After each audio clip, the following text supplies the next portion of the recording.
સાબરકાંઠાના હિંમતનગરમાં ગણેશ વિસર્જન દરમિયાન બે જૂથ વચ્ચે અથડામણ થઈ।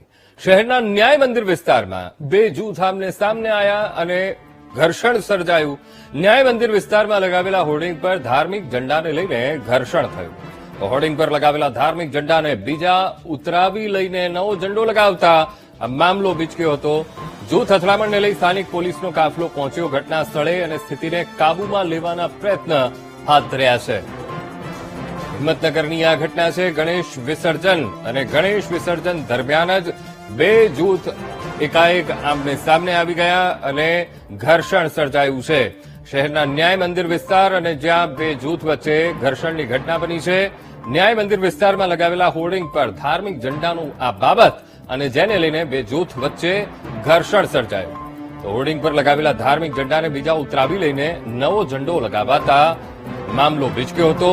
આમને સામને આવી ગયા, જૂથ અથડામણ થઈ અને જૂથ અથડામણને લઈને સ્થાનિક પોલીસને જાણ કરવામાં આવી અને વધુ મામલો ન બગડે, સ્થિતિ ન બગડે તેના માટે સ્થાનિક પોલીસ ત્યાં પહોંચી ગઈ છે અને ઘટના સ્થળે પહોંચી રહી અત્યારે સ્થિતિને કાબૂમાં લેવાનો પ્રયત્ન કરવામાં આવી રહ્યો છે।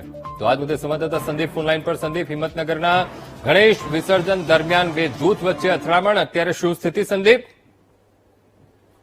હિંમતનગરના ન્યાય મંદિર વિસ્તારમાં બે જૂથ વચ્ચે અચાનક અથડામણ થઈ હતી। જૂથ અથડામણમાં જે ગણેશ વિસર્જન હતું વિસર્જન દરમિયાન અચાનક ઘર્ષણ થતા જે ઈડર સ્ટેટ હાઈવે છે ત્યાં ન્યાય મંદિર છે ને ન્યાય મંદિરમાં જે હોર્ડિંગ છે તેમાં ધાર્મિક ઝંડો લગાવવાની બાબતે ઘર્ષણ સર્જાયું હતું। બંને કોમ વચ્ચે ઉગ્ર બોલાચાલી અને ઘર્ષણ થતા જે હોર્ડિંગ જે લગાવી છે તેમાં ઝંડો ઉતારી લેવાનો અને નવો ઝંડો લગાવવાની જે ઘર્ષણની વાત હતી તેને લઈને જૂથ અથડામણ થઈ હતી। પોલીસને તાત્કાલિક જાણ કરતા ઘટના સ્થળે પોલીસનો કાફલો પહોંચી ગયો હતો અને ડીવાયએસપી સહિત અધિકારીઓ ત્યાં ન્યાય મંદિર પહોંચ્યા હતા અને ચુસ્ત બંદોબસ્ત ગોઠવવામાં આવે છે। કોઈ અનિચ્છનીય ઘટના ના બને તે લઈને પોલીસનો ચુસ્ત બંદોબસ્ત ગોઠવાયો છે અને ગણેશ વિસર્જનને લઈને મોટી સંખ્યામાં જે ન્યાય મંદિરમાં વિસ્તારમાં જે ટોળું હતું તે ત્યાં હતું અને બંને બાજુના જે જૂથના અલગ અલગ માણસો હતા ત્યાં મોટી સંખ્યામાં દોડી આવ્યા હતા અને જૂથ અથડામણ વધુ ઘર્ષણ ના થાય તેને લઈને પોલીસે પણ ચુસ્ત બંદોબસ્ત ગોઠવી દીધો છે।